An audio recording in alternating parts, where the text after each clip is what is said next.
What's up, tricksters? My name is Charlatan, and today we are doing our very first patch rundown notes for 0.5 Valorant patch. So this is just the way we are going to do rundown this time, but next time when I get to the new mask, you're going to see my face.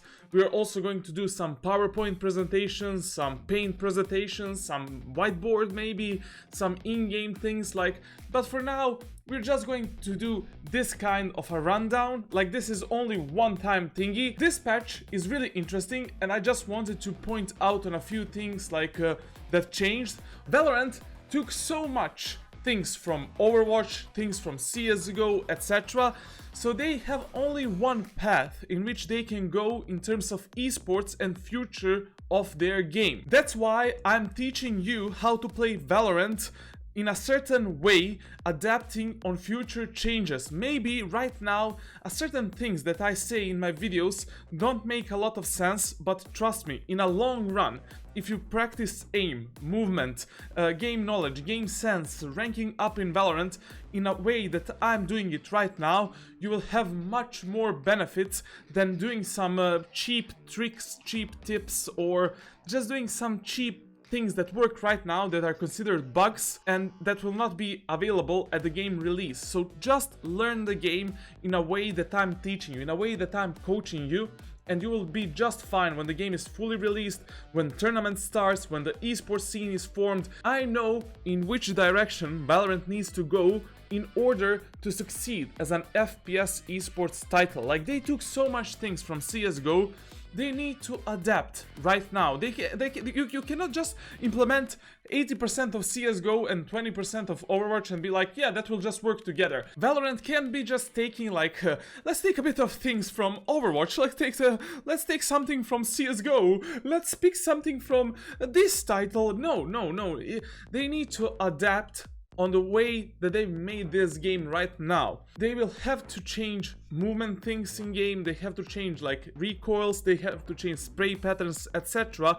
in order to make that FPS esports title that they want to make. They made some really cool balances and cool changes to agents, economy, and overall the gameplay and weapon updates. Like, they are listening to community, and I love it. I love it that they are listening to community. I love it when I say this sucks, they fixed it the next patch. They need to be listening to community, and they need to follow a certain game path in order to succeed as an esports title, and they are doing it right. Most of the times I still have a lot of things which are bad in Valorant. Like, for an example, rank system is fucked. Like, don't get me wrong, this system just doesn't work. Why do you implement the system that CSGO has been using in matchmaking for over 5 years, 10 years, and it's just not working? Implement the elo system. Implement the system that you are using in League of Legends, the rank system that's one of the best ranked systems. Stay away from this bullshit of 3 tiers, 7 divisions, like, and change the ranks in general. Like, the rank system, the ranked icons, everything about ranked must be changed at the game release. Players need to know when they are going to rank up or rank down. Players need to be in the division or rank which they eventually deserve. The matchmaking cannot be like when I join solo queue matchmaking and I'm against 5 stacks that are full Valorant team and I'm immortal too. Like, how am I supposed to win with 4 random people against 5 full Valorant stack, and I lose the same amount of elo as if I was a full stack myself? Like, that's not fair. That's completely unfair. Yes, when you're playing solo, you're going to reach a higher like skill levels, to be honest. Like, you're going to develop your game sense, your aim much faster, you will learn the game faster. But Riot Games is really pushing that 5 stack mentality, that 5-man esports mentality. Like, they really want to push this game as a 5-man game, like the esports title, and they are really bashing over and destroying people that are queuing solo. I think that's a bad thing. Like, they need to at least have 2 separate queues. Like, we have one queue in which you can join as a solo, duo, or trio, and the other queue where you can join as a 4-man squad or 5-man squad. Like, there's a lot of other ways in which you can balance the matchmaking, balance the rank system. So let's start with firstly game balance and gameplay changes. So weapon updates, basically there's no more walking accuracy state when transitioning from run to stop. What that means, when you were running and when you wanted to stop, so for an example, you were strafing and counter strafing. When you were doing those two actions, basically there was a period of time when your shots were completely accurate and you didn't stop. So you were not in a stationary position and your shots were accurate. They are removing this. That is why I'm teaching you to use strafing, counter strafing instead of just walking and shooting people. Walking and shooting should not exist. There's gotta be more punishment when you're walking and shooting. Dead zone accuracy speed threshold is increased from 25% to 30%. They want to make it as close to CSGO shooting, and the CSGO players will love this change. People that are already used on binding their right mouse button to walking and left mouse button for shooting, like, no. That will not be possible, and you should not use that. Use the techniques that I'm teaching you in this channel, and you will become the pro Valorant esports players. They're removing the walking accuracy and they're adding more dead zone accuracy. So there is like you will reach that accurate state when you're running, when you're stopping and running, when you're strafing and counter strafing much faster than before, but you will be unable to walk and shoot people in their heads. Now they updated all the rifles. Recovery times on all rifles have been updated, which should make tap and burst firing more efficient. So basically what they've added to all the weapons in Valorant, when I say all the weapons, I mainly mean Vandal, Phantom, Bulldog and Guardian, recovery time of those guns has been lowered down. So basically when you're bursting or tap shooting, the recovery time of your aim is much faster. So if you're spraying your target with 3 or 4 bullets, you can use that pattern, you can burst fire much easier, and it's much more beneficial than spraying down people with full magazine. Why is that? Because in Valorant we don't have spray patterns. We don't have like constant spray patterns, so it's much more beneficial to one-tap targets and to burst fire targets. And they are basically applauding to this in Valorant. They are saying yes, players should be using burst fire and one-tapping much more in Valorant than spraying targets with a full magazine. So they have decreased the base walk accuracies from 0.6 to 0.8. I will not explain what these numbers mean. Basically, when you're walking and spraying with rifles, like, you are not that accurate anymore. Now when you're tap shooting and burst firing people, it's much more accurate, much more efficient, so you should be using tapping and burst firing, as I've said in my previous sensitivity video. Which also means that you should be learning more how to flick your targets and how to aim at their neck and head location.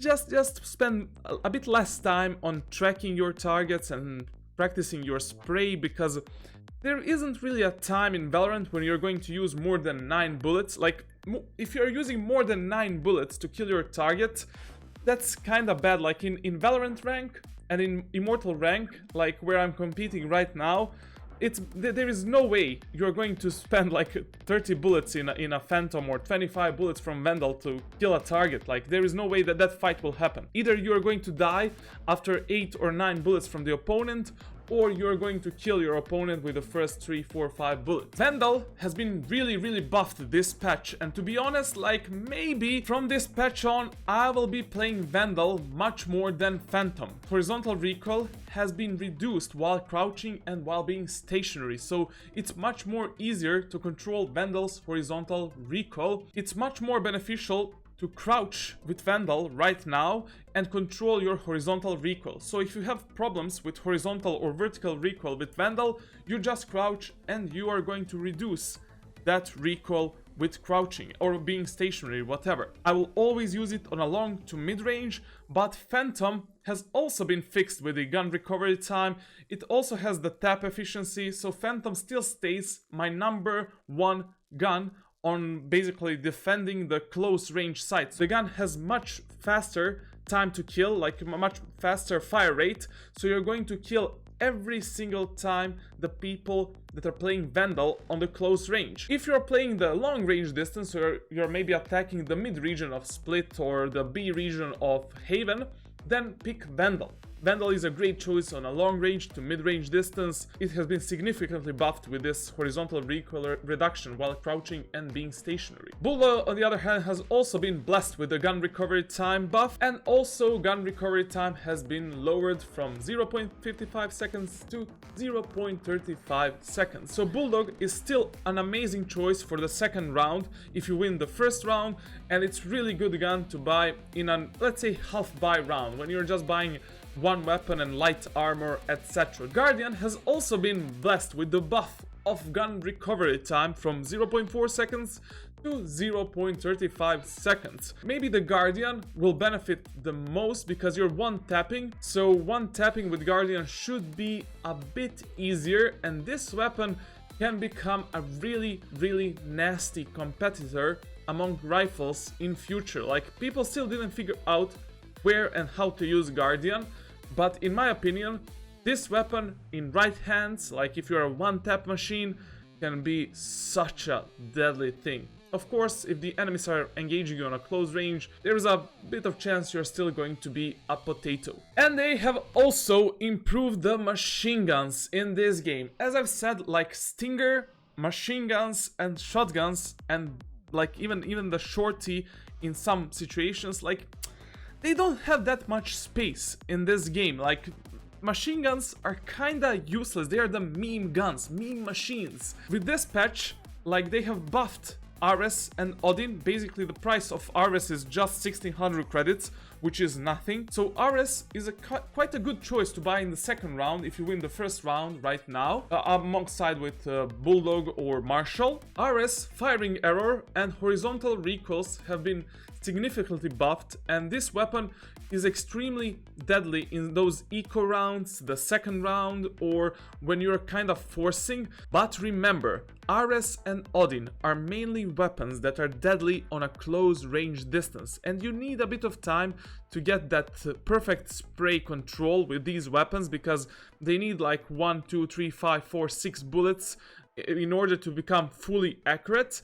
So these weapons are really good at defending bomb sites, for example, at a close range distance, but when you are attacking, I don't think you should ever pick Odin or RS. I'm really glad actually that Riot Games is fixing the weapons, because every single weapon, if you already add machine guns, if you already add SMGs, rifles, etc., shotguns, try to make some place for those weapons. Some situation in which these weapons will be OP, in which these weapons could actually be used. For an example, you can use machine guns right now at those force buy rounds, or when you're defending bomb sites, or in the second buy round.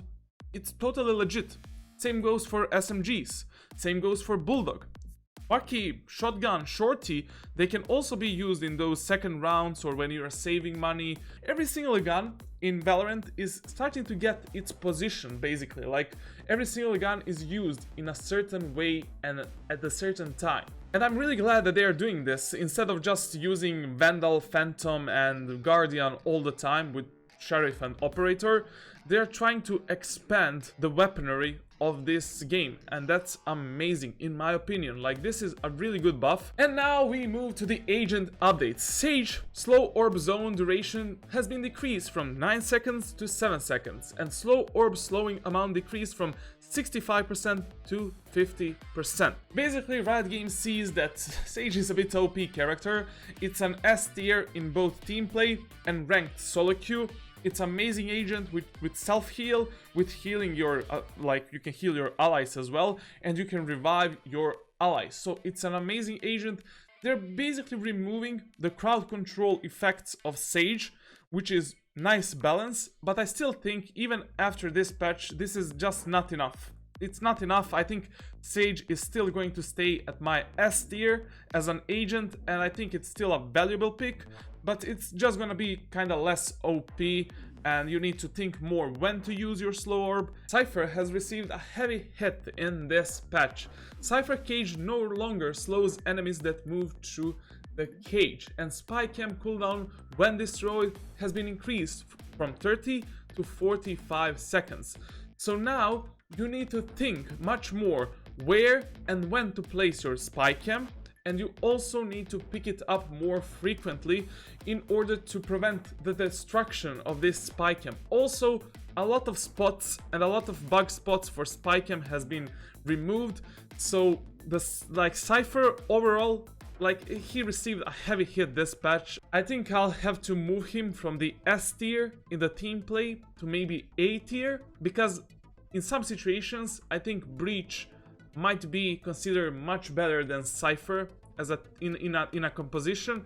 But don't get me wrong, this agent is still highly valuable. Like, it's still great agent for a team play.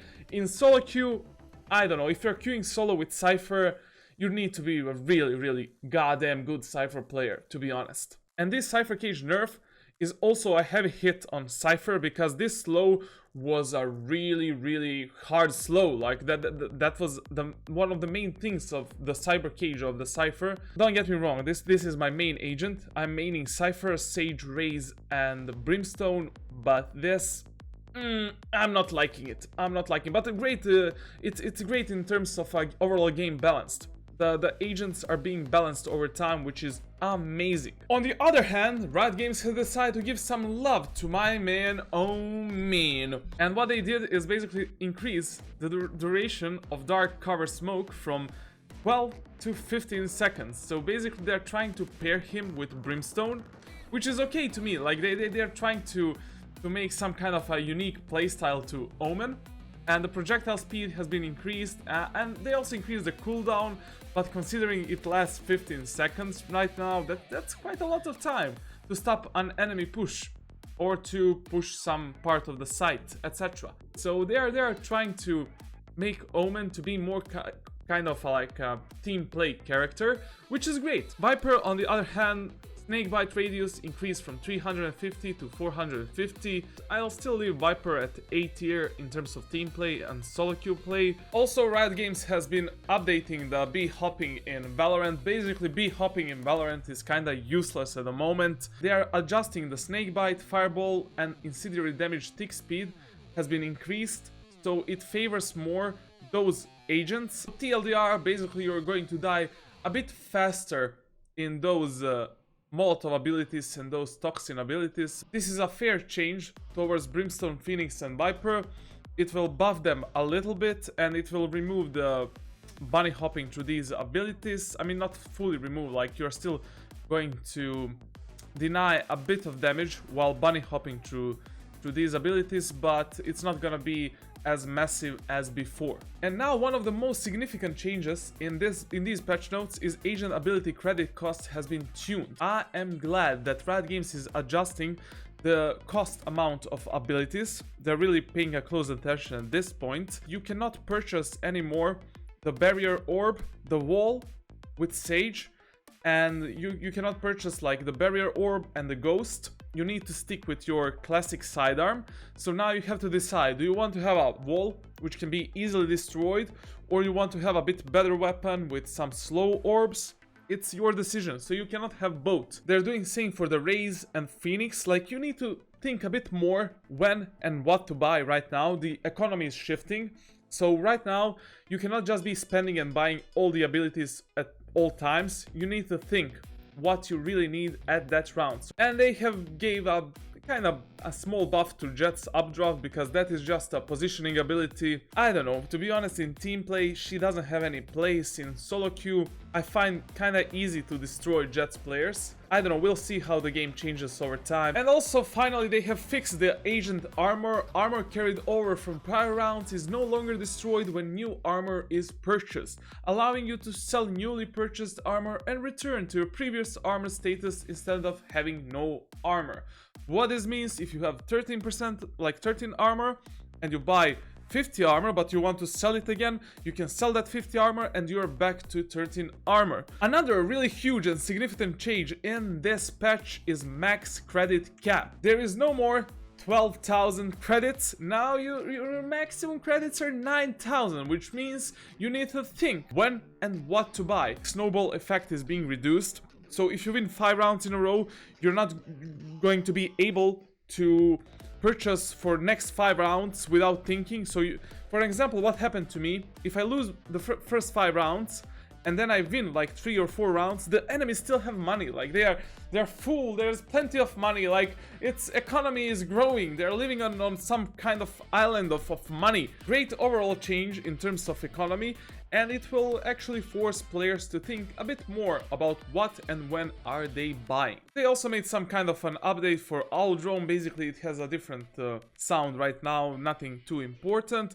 And they've made some small map updates for Split, Haven and Bind. So basically what they are trying to achieve with map changes on Split, they're fixing the FPS, and they are also allowing attackers and defenders to have a 50-50 chance on taking some part of the map or some part of the bomb site. On Haven they have fixed a few map exploit systems where you could reach the boundaries that are outside of the map with Omen, with I don't know who else was there, like Jet players, etc. So you cannot do that anymore, and they have updated the floor sections of the map so the material sounds much better and clearer. And they have also removed the Cypher spy camera exploits on all Split, Haven and Bind. Also, they have added ability for Spike to automatically fall from elevated boost positions, which means that if you're a Jet player and you lose Spike on some kind of a box or something,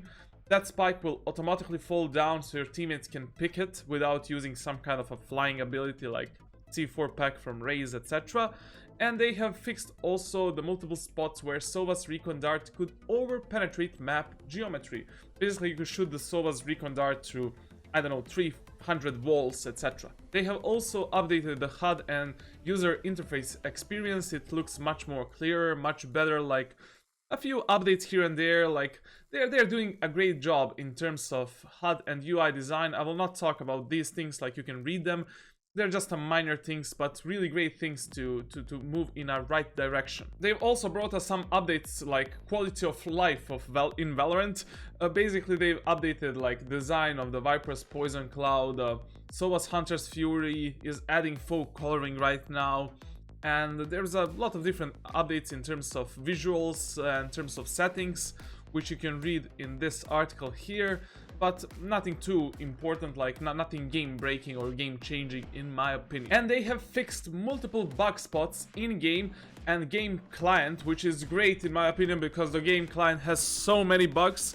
So right now they're fixing it one by one. You can read all the bug fixes in this article, but the main in-game bug fixes is the Cypher and Sova bug, where they would basically elevate, they were floating in the air when they were using the spy cam or owl drone, and they're being elevated with the Sage Barrier Orb, so that is no longer possible. Cypher can no longer pick up his trap after an enemy has triggered it, so as owl drone can no longer rapid fire darts if the prior one hits an enemy. Reduce collision size on Sova's arrows so they don't get stuck on corners when fired near them, and remove placeholder mesh from Viper's toxic screen projectile. Like, Riot Games is listening to community, and I'm really thankful and glad for that. That is it for those Valorant patch notes. Like, this is the first time and only time I'm going to do patch notes rundown in this fashion. I'll do it much more professionally and better when I get the hold on my new mask. But for now, we just have to do it this way. These were the main points of this patch notes. Really huge patch. It will have a lot of impact in terms of gameplay and overall game design and mechanics. So I'm glad to see that, and these have been just my opinions and my thoughts on this 0.5 Valorant patch notes. If you enjoyed this rundown, make sure to hit the subscribe, turn on those goddamn notifications and spank that bell icon so you don't miss any new content from me, myself, Charlatano. Leave a like on this video and leave a comment down below. What topic would you like to see me cover in the next video? Tell me, what do you want to know? Tomorrow I will be streaming at 7 PM Central European Summer Time, which is at 10 AM Pacific Daylight Time at twitch.tv/charlatan. So make sure to join me in testing these new patch changes, and let's see what rank are we going to get tomorrow. Like, I'm still Immortal 2 at the moment, so I hope we are able to get Valorant in this week. Down in the description you have other social media where you can follow me for some future updates and live streams, and you can also join my official Discord server. I want to keep in touch with all of you. I'm yours, one and only, Warden of the Valorant community. Thank you for watching, and cut!